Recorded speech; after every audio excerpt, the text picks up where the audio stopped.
Hi friends, welcome to the channel Studies in English Literature and Language, and today's topic is P.B. Shelley's Ozymandias. P.B. Shelley was born in the year 1792 and he died in 1822. And you all know that Shelley is the child of Romanticism. His genius bloomed under the romantic breeze, and as a result, you will find in his poetry all the characteristic features of romanticism. And now, as far as the present poem Ozymandias is concerned, Ozymandias is a historical figure. Ozymandias is the Greek word for Ramesses II. Ozymandias, alias Ramesses II, was an Egyptian pharaoh who ruled in the 13th century BC, and he ruled in Egypt for 66 years. And during his reign, he was mainly famous for his naval fight and for his warring spirit. He was an extremely arrogant and proud emperor. He built several temples and statues in his lifetime. And now, friends, as far as the background of the composition of this poem is concerned, in 1816, an Italian adventurer named Giovanni Battista Belgioni acquired one of the statues of Ramesses II from Thebes, and in 1817 this statue has been acquired by the British Museum, and British Museum publicly declared of their acquisition of this statue. And Shelley, after hearing this, became involved in a healthy competition with one of his fellow poet friend Horace Smith on writing poems on this statue. Resultantly, in 1817, he wrote the present sonnet Ozymandias, and this present sonnet was published in the Examiner on 11th January 1818. And later on, this poem was included in Shelley's collection of poems entitled Rosalind and Helena, a Modern Eclogue, and other poems. And friends, as Ozymandias is a historical figure, Shelley was influenced greatly by one of the historical accounts provided by Diodorus Siculus in his famous historical book Bibliotheca Historica. And here Diodorus Siculus provides a detailed description of the statue of Ozymandias. He provides the whereabouts of this statue. He also provides what is written on the pedestal of the statue, and from that accounts it is clear that on the pedestal there was an inscription which contained the following phrase, King of Kings.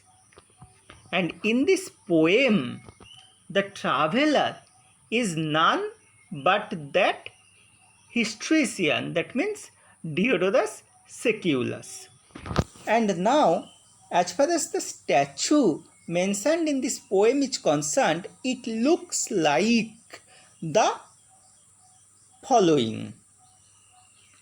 And you are perhaps watching the statue. What is in the statue? You are finding two legs and one visage, and the legs and the visage are not connected.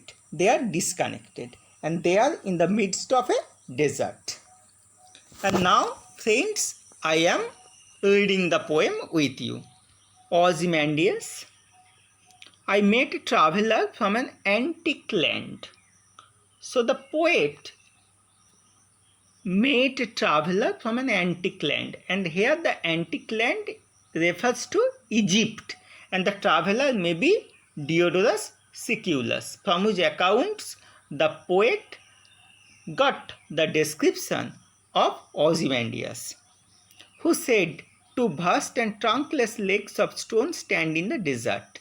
And the traveler told the poet that he found two bodiless legs, the legs made of stone, in the desert.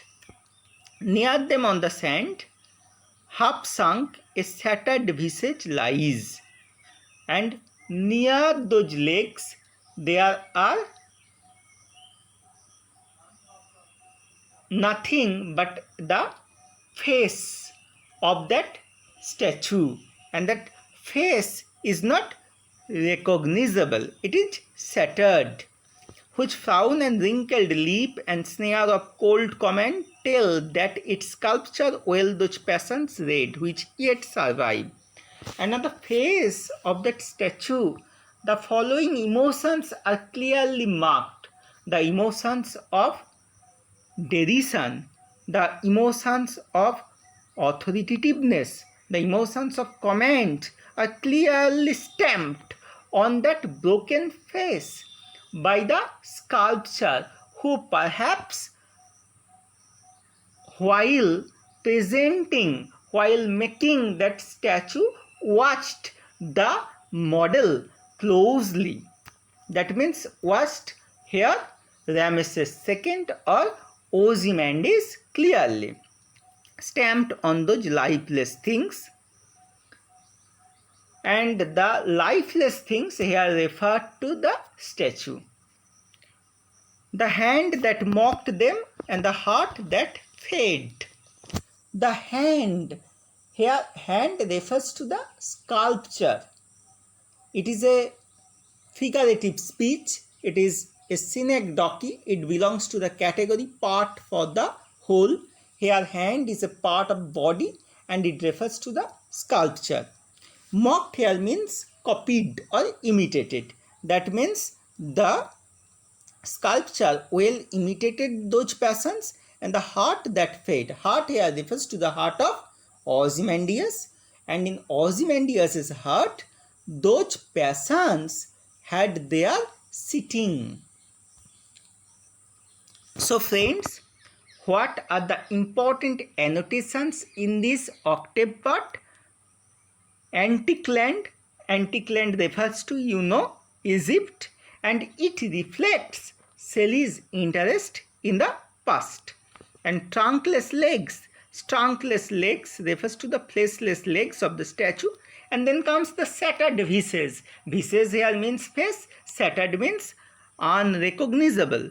In this way, shattered visage refers to the unrecognizable face of the Egyptian pharaoh Ozymandias, who was like a mighty god during his regime. And then comes another important phrase, cold comment. On the visage of the pharaoh, one can clearly find his commanding attitude, but that commanding attitude is cold. What is the meaning of cold here? Cold refers to lack of emotion on the part of the empire. And then comes the hand here refers to the sculptor who made the statue of Ozymandias, and it is a case of synecdoche. And then comes mocked means imitated or copied. The heart that fed them, the heart refers to the heart of Ozymandias that contained the emotions of derision, arrogance and pride. And now comes the sestet part of this sonnet. And on the pedestal, these words appear. On the pedestal of that statue, the following words are inscribed. What are those words? My name is Ozymandias, King of Kings. Look at on my works, ye mighty and despair. These words are written in the first person. That means Ozymandias wrote them. What he has written? My name is Ozymandias, King of Kings. I am Ozymandias, I am King of Kings. And the phrase King of Kings clearly points out that Ozymandias was extremely arrogant.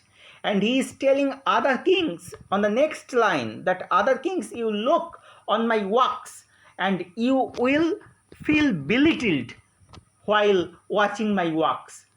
That means he is proclaiming his arrogance. He is proclaiming to others that I am strong than you, I am greater than you.